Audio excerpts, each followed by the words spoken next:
oftentimes the best support players, or at least the better support players, can oftentimes feel a little bit too confident, like Hyde, and go into the thick of the team fight, sometimes get caught out, although most of the time they get glean advantages from their aggressive positioning. But MSG, he barely darted into the thick of the fight simply because he knew that he was sort of new to the role and didn't want to overstep his bounds. He wanted to be that conservative kind of backline healer, and his defensive way of playing this game, I think, was a massive boon for RRR, especially since their previous support, who was Dekaluk, was always a little bit too aggressive. Yeah, that's right. And the only time he really got far on his play was to actually get the kill, to trade the kill at the very beginning. So that was the only time. And with that win, they will be the one actually picking the map. But we are going into BOE game number 2.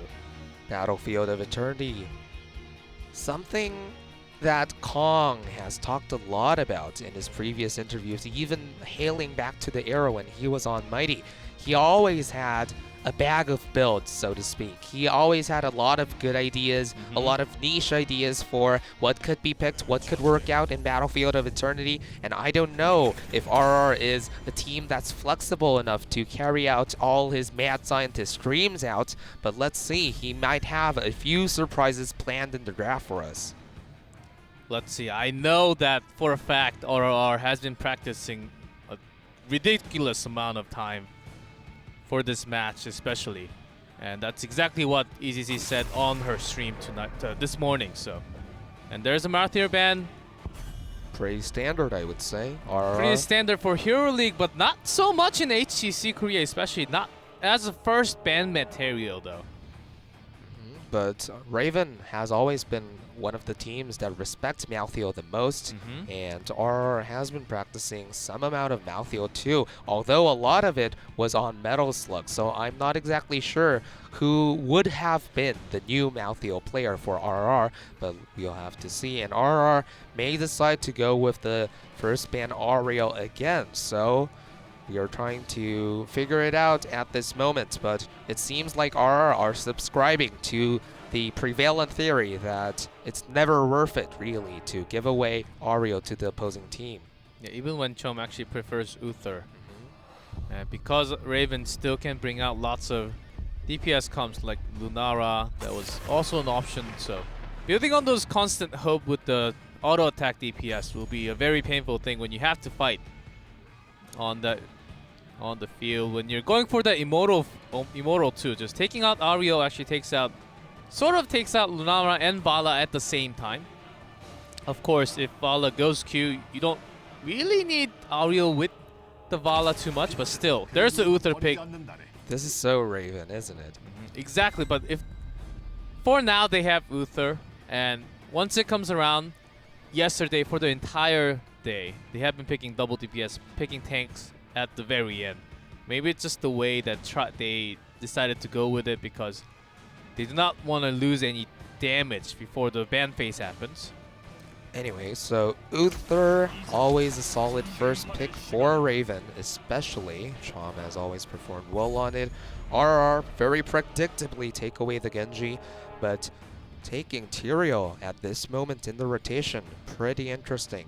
And I'm not sure if this signals something specific or it just speaks to Dekaluk's current warrior pool, because we haven't seen Tyrael picked this early in the rotation, especially when there is no warrior choke so early, but it has happened. So perhaps Dekaluk not so happy about his last Stitches game, so maybe he has these two warriors practice the most and they want to secure the Tyrael before the warrior choke begins to take place. Yeah, that's right, because Raven, oftentimes, as I mentioned, they go towards, but Illidan actually taken before.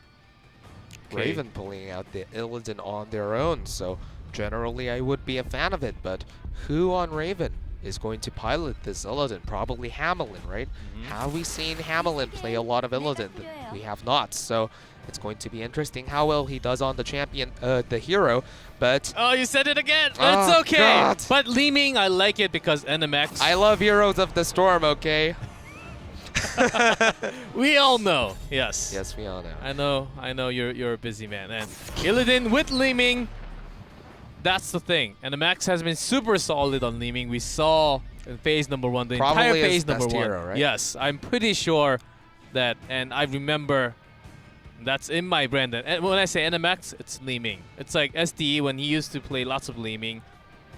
And with his best hero on there, with Illidan. So, I'm sure RRR will be looking for that Arthas to counter and maybe even bringing... Material, of course, has a spell damage, spell armor built onto him, so I think it's a very good counter already against Li Ming. So I would definitely love to see the Arthas come out here. Arthas would not be too bad of a pick for Raven as well, so it would be making perfect sense. We see Rrr picked up for MSG again, and we didn't get to have to talk about the bans on, the second bans on both sides, but RR is taking out the Abathur. I feel this is somewhat interesting because usually it has been NMX that played the Abathur, and it's going to be NMX playing the Li Ming. So I'm not exactly sure if Raven would have went for the Abathur anyway. So I feel that in a way it's a wasted ban, especially. I think it's next level BM. They watched the last game of yesterday and then says, Abathur did not belong into that pick. You needed the support. That could very well be the case, and the Greymane ban coming out from Raven was pretty decent as well. Too standard, I would say, for my liking, but sometimes that's how team wants to approach the draft.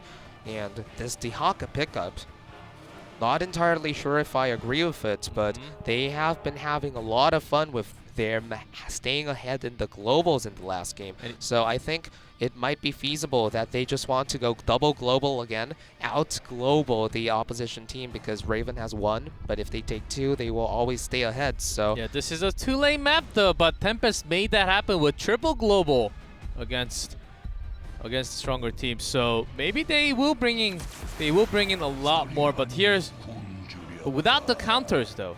That's only if you can get those drag onto Illidan every single time, but if you cannot, Illidan will be free doing so much damage onto your back line. I guess you could land the isolation as well. That would be pretty sick. That would be pretty sick too. But as we said, Arthas would not have looked out of place on Raven's composition, and they indeed do pick it up. So RRR will have to justify their picking Dehaka instead of Arthas, and let's see how that pans out.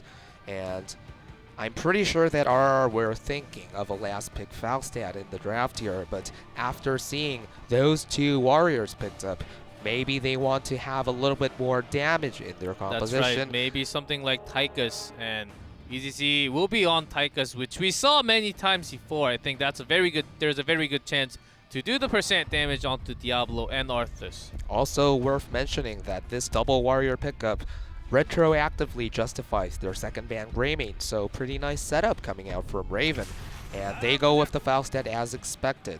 So EZZ deciding that, okay, maybe I'll try to, auto attack a little bit more, try to make up for the lack of damage that Genji will be looking for his resets. So it will be very interesting to see Raven look to be a little bit stronger in this straight-up brawling team fight, but RR with the slight edge in when it comes to globals. Yep, both sides got a very balanced map, not fully diving in for RR, and also not fully Raven from Raven either. And this is going to be a fierce match in game number 2 as RR already took a map off. Let's go to Battlefield of Eternity and see what happens.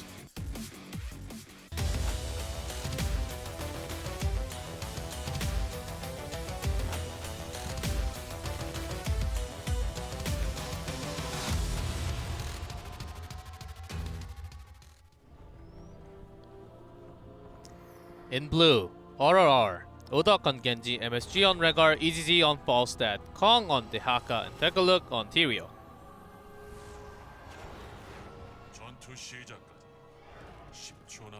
And in red, we see Raven with Darvish on Arthas, Hamilton on Illidan, NMX on his favorite Li Ming, DeYoung on Diablo, and Chom back on his Uther. Okay, I think after this ban phase, grabbing Dehaka instead of Arthas, which could have been an easy pick against Illidan diving in. And also grabbing Falstad, it's telling us that they're not really scared of Illidan diving in all the time. They know that they can trust in each other, then they can also escape from all the damage, all the CCs. Because it's the 2 lane, the gank will be a little bit harder. It's easier to actually feel the gank coming in.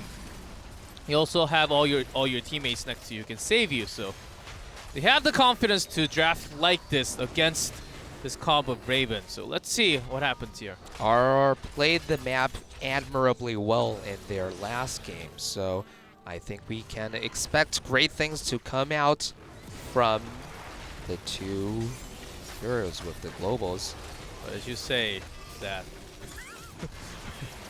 whenever you say something, the opposite happens. That's life. A huge amount of damage goes on to Hamel, and he will be forced to drink from the well, so very good early gank coming out from EZZ. Her Falstad play has been absolutely flawless in the last game, and this game she will probably be looking to prove why her last pick was saved for that Falstad. Yep, that's right. There were lots of other options too. It seems like they need to wait until the late game to do so much damage. The double tank line in terms of Raven and Uther heals with their armor will even make them tankier. So the lack of damage, they do have wave clear gladly though, so they can soak up EXP pretty quickly. That's a good news for RRR, but when it comes to damage, I don't think they can get so many kills that quickly before 10. Both teams slowly feeling each other out.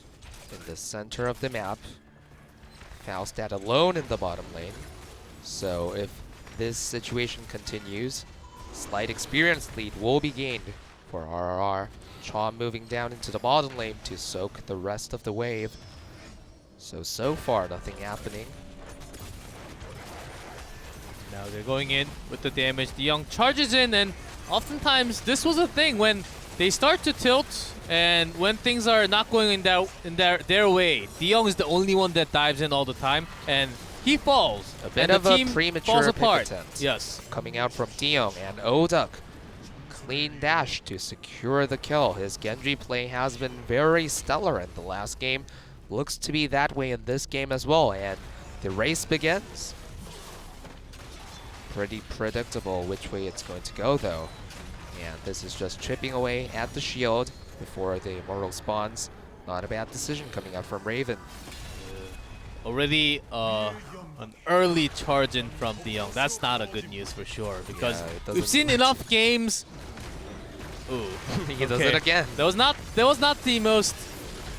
Okay, that was actually with the teammate, so that was not as bad. But whenever we saw him dying by diving in alone, of course they lost a lot of the games, but from that moment on, it snowballed against them pretty hard. So De Jong is such a tease, really. Sometimes he gets so clean picks, and that allows his team to get back into the game or solidify a lead. But at other times, he suddenly charges into 4 people for no reason, it seems. So, a player with high highs and low lows. But in this game, in the first game, really, he has been playing pretty well. In this game, not as well so far. Only 4 minutes in, so let's wait a little bit more until he dives in a little more by himself. Yeah, his game 1 was pretty good, better than yesterday. So, I am keeping high hopes for his play. These two teams are going to trade siege camps. Pretty standard move coming out after the first Immortal phase. But they're rotating all onto top. Maybe they're looking for the gang, and Illidan, I think. No, Dehaka will be rotating to the bottom side of the map. So they're just lane swapping for now because they had the game. They wanted to make this push a little bit further. And this is really smart from RR, taking advantage of the fact that they have access to their 2 globals early. They get to put on more structured pressure alongside their siege camps onto the top lane, whereas Raven have to move all of their members retroactively to defend it. So pretty smart coming out from RR. Now they will be looking to move slowly into the bottom lane and then towards their bruiser camp. We will also get the wave clear. I think this is the reason why they brought in Dehaka for extra speed onto the wave clear. Also having that global is a big plus when they also have Falstad. Oftentimes we saw Falstad used for lots of disengages. When they make mistakes, they can cover it with just using on heroic just like that. Of course, it's a big resource, but if you can save the teammates, rather use it than to lose your friend. So overall, RR has been justifying their draft so far with their play in this game. Raven will be looking to brawl, I believe. But the problem is that they have to send someone down to defend the Fallen Shaman. Is it the Fallen Shaman or the Lost Shaman? I always get confused. Either one. Either one. It's still a Shaman. It's a Shaman from Diablo. So Illidan moves down into the bottom lane. Will attempt to take care of the Shaman, but Oda goes into...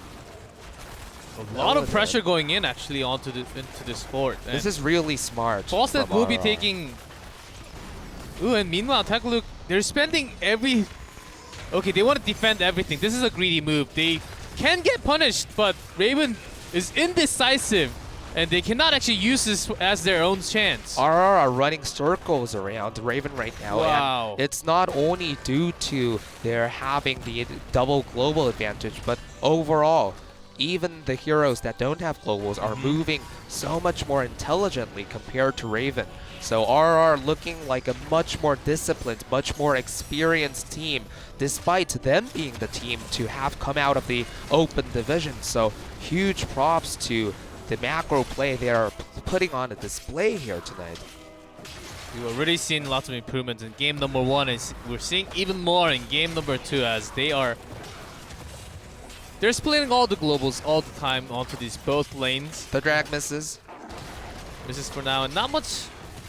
CC MSG comes in for the slow, and Odak will be doing some damage, but no, of course no kill with not so many follow-up CCs. But meanwhile, of course, Raven, they have to spend their time doing something else, not just running around the map.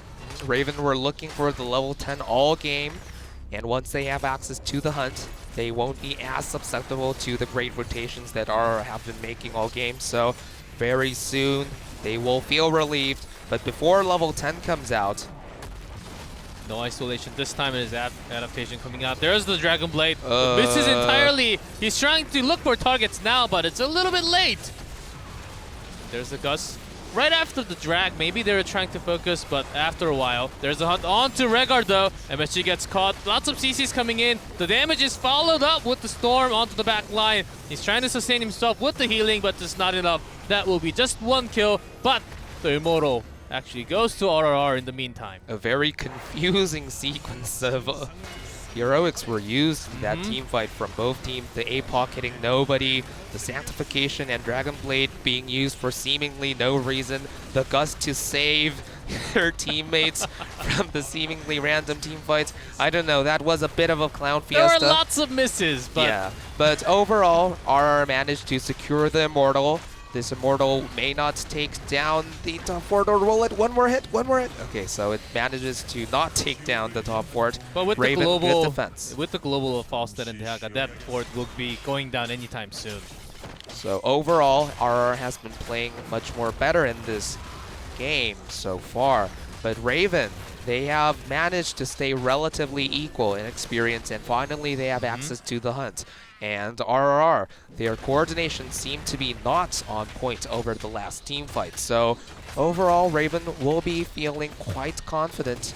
Now is their chance to start being more proactive in this game. Yeah, that's right. And when Rhaegar was off position and they were trying to punish, starting with the hunt, doing tons of damage. There's the Divine Storm, but Ancestral connects onto Dekaluk. They want to turn this around with the Dragon Blade. Darvish seems like he'll be the first one to go. He's taking 3v1 on Odak, and come back stronger is what EZZ is saying after that Gust. One kill is enough, because if they have more members, as they have both globals and the camp pushing the bottom lane, then this fort, of course, will be gone for sure. Again, I am really impressed by how calm and collected RR seems to be in these fights. And a lot of it has to do, it seems, with EZZ's Falstad play, these Gusts. Very safe, very defensive, and, you know, that's probably what's needed for them to take down Raven. Raven a team prone to making a lot of mistakes. RR used to be that kind of team too, but with their new attitude, I believe that they will have a much better chance going forward, and especially in this series. Looking very good. I think that Gus was meant for something more, but I don't think it worked out perfectly. Do you believe in the potential of that gust? Was it destined for more? I think she was actually trying to isolate one of Raven's member, but it did not work out as she planned. That's what I'm thinking right now as I'm replaying that moment in my head. Did not work perfectly, but Raven actually caught up pretty well, even though after losing all their members. Of course, only 2 members. There's a drag onto DeYoung, of course. Not too much damage because they do not have any percent damage, because Marthael was banned from the beginning of the draft. And no Tychus this time. Falstad, after that quest is finished though, he will get the power boost. That's near 16, maybe 17, because this is maybe even later, because this is a 2-lane map. R definitely know what Raven wants to do. Raven, all they want to do is to start a team fight, but they're not giving it to them. Falstad is now finished dealing with the Shaman push that was going down on the top lane, and a team fight breaks out. There comes Kong. There was drag onto Li Ming, but escapes. There's the APOC, but a very good sanctification along with the Ancestral. MSC is very low, but they are taking members down, and DeYoung seems to be the first one. They are looking for their lives here. That dash from Genji was not the best time, but still, they won't have too much of a problem going deeper into this team fight. The problem is that Li Ming got a reset off onto Rrr. Got a reset. Seems like Kong has no escape on himself. NMX is looking for more kills. They have to go away, Diablo! Oh. They forgot it, that Diablo respond right away, so Falstad probably forgot about that. Odok, really nice solo kill onto Elden. The beginning of that team fight looks so advantageous for RR. The sanctification was really nice. The Ancestral connected perfectly. Right. The Gust was used pretty much very well as well. They got the early pick onto Diablo, but Odok missed the dash reset onto Diablo, and they were a little bit too overeager in extending deeper into the team fight. That's right, and MSG dived in along with his teammate. Actually, the healing and the armor from Uther came in on Arthas at the exact time when he was getting focused. So, and then after that moment, MSG was already caught and Li Ming got the reset, so they turned it around, but great cleanse and also used the Gust here. Great Gust. Divine Storm is now available, though. They have to be careful. Is walking towards it. Storm. Seems like it could be the perfect timing, but he actually does not use it. And NMX, this is a reset show. Hamlin goes in. Ooh, does not actually look for more kills than 2, but this will be... They can defend this easily, but it's very low, so they can't really put too much resources on the bottom. Yep, they're putting in 2 and 3 here. They seem to be tunnel visioning on this Immortal way too much. RR has been gleaning advantages, small advantages through this game by playing a more conservative, more measured defensive style. And in the last 2 team fights, they have erred on the side of caution. They have not been able to... Oh, they got caught off again. This will surely mean the end of Genji. And I don't know why they are suddenly being so reckless 3 times in a row in the last 2 minutes. Yeah, that's the thing. If you see a low health Immortal, you want to go get it because it's so tempting. It's very, very tempting, but once you overstep and get a ton of damage like the orbs coming in just like that, NMX will get those resets and get more than just the 1 kill. It feels like this will be finally the time where they manage to take down the Immortal. Good but Ancestral. at what cost? Good Ancestral on ETC, there's a Gust, but they do get the Immortal if they can actually safely... They Great do Gust. at the very end. Great Gust secures a safe escape for RRR, but due to their repeated adventures in trying to take down the lower health Immortal, Raven have bridged the experience gap that was in RR's favor entirely. And I don't know if the last few minutes of series of events was the right choice for RR, but still, the Immortal is on their side, pushing towards Raven's top Yeah, team. with not so much shield, so I don't think they can even get through this entire wall because they have to be a little bit away as they're already looking for all the damage deflected by the deflect. Chom actually overextends, trying to Divine Storm. There is 0 follow-up. They're looking for more kills here. Darvish also in isolated position by himself, but barely sustains himself there. So that was a wasted Divine Storm and an overextension from Chom. This may now turn into a keep that Raven very much could have defended had not for that overextension. So Raven responding to RR's series of mistakes with a huge blunder of their own. And now RR are solidly in the lead again. That Uther play from Chom was not the most impressive.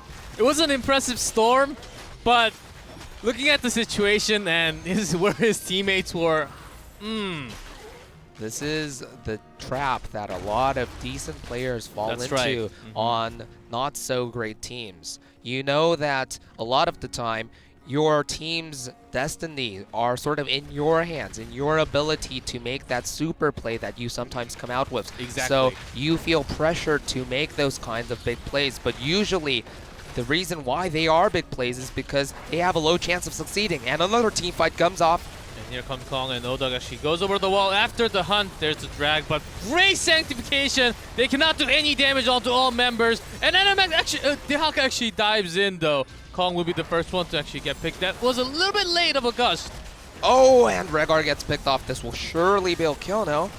Almost, and seems like it can actually be a trade with Odog just slashing all the members of Raven right now. Cannot find a kill. Get a kill, gets a kill. There's a reset, 2. Reset, 3. And maybe 4. Not enough with the Uther heals coming out.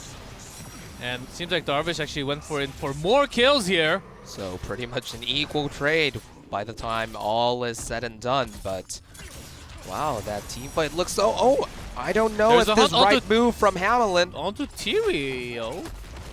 Not sure, and DeYoung tries to do some more damage, but that's not going to be enough. And Very, very odd decision from Hamelin right there. If Hunt wasn't impossible to misclick, I would have said that was a misclick, but that clearly isn't the case. So, I don't know. Probably carried away in the heat of the moment, it seems. Yeah, and also it seemed like Genji had deflect at the perfect time. Odog's Genji play has been pretty impressive for me. He cancelled all the damage by himself and really which also gives the space for Rrr to heal someone else. So it's a double win for you. It's a win-win for your team if you can deflect and protect your teammate just like that. Yeah, as you said, Odog's stellar Genji play has been one of the defining most strongest points of RR in this game so far.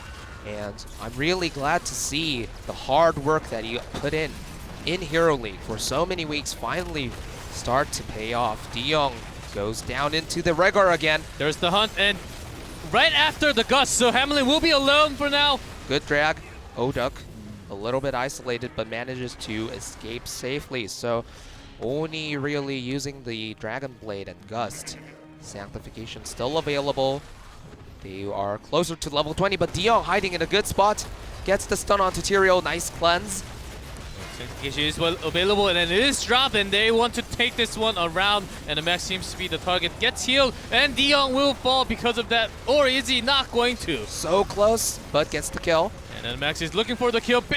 Does get the reset, but teleported out of there. NMAX will be very low. Does get taken out. All the damage is gone. Here comes the level 20 the hunt on from the other side, but not enough. Darvish is trying to do what he can, but against all the members of RRR without Falstad, seems like it's a very hard job for himself to actually sustain. He does live though. Standard cleanup now coming out from RR. This should be game. And that's 20. And this Immortal seems like Genji's already onto the core. It's not even needed. So it will actually go towards the bottom lane. It will just take more time. They are marching straight to the core now. And this will be game for sure. Definitely. And, well, I guess RR could make a last-minute series of mechanical mistakes, and perhaps Raven will be able to hold the core at 1% or something if they decide to BM at the core, but that's probably not going to happen. And I was very critical of Decalook in the last game. His Stitch's play was not impressive by any means, but on Tyrio, I don't think he made a single mistake that game except for that one very odd sanctification. They look like a complete new team. We see that couple high five there. Pretty sweet to see. Lots of love there, and if you have love in your team, that's always a plus. And not for the other three maybe. So, but the role swap so far And MSG, of course, overextended a little bit, sometimes got caught, but there was always the gust coming out from EZZ to secure. And actually, it timed perfectly so that Illidan came in a little bit after the gust, and he was alone when he came in. He was focused, fired, and he had to back out right after. It worked out so perfectly for RRR that Falstad seems to be working so well. Maybe they can use it once more in game number 3. So the stellar play coming out from EZZ on Falstad and Odok on Genji. These two have been constant in the last 2 games, and we really have to applaud our sudden decision to role swap at this point in the phase. That's right. Because both of these players who have moved into these new positions, they look so much better than their old heroes. Look on Tyrael looks to be so much better of a warrior than MSG or Kong has been, and conversely, MSG on Rehgar. 2 very solid games, aside from a few mechanical misplays, has been really solid, really consistent. Finally, RR is playing with a consistent and dependable support. So, Raven, not a lot of good things to say about them. Yeah, but not a lot, but after you see DeYoung charging in at minute 2, and there goes the game. That was the thing, but they had some momentum. The hunt seemed to be working a lot, but it was just better because there were a lot of disengaged tools available for RRR. But before game number 3, we will be taking a short break, so we'll see you guys soon.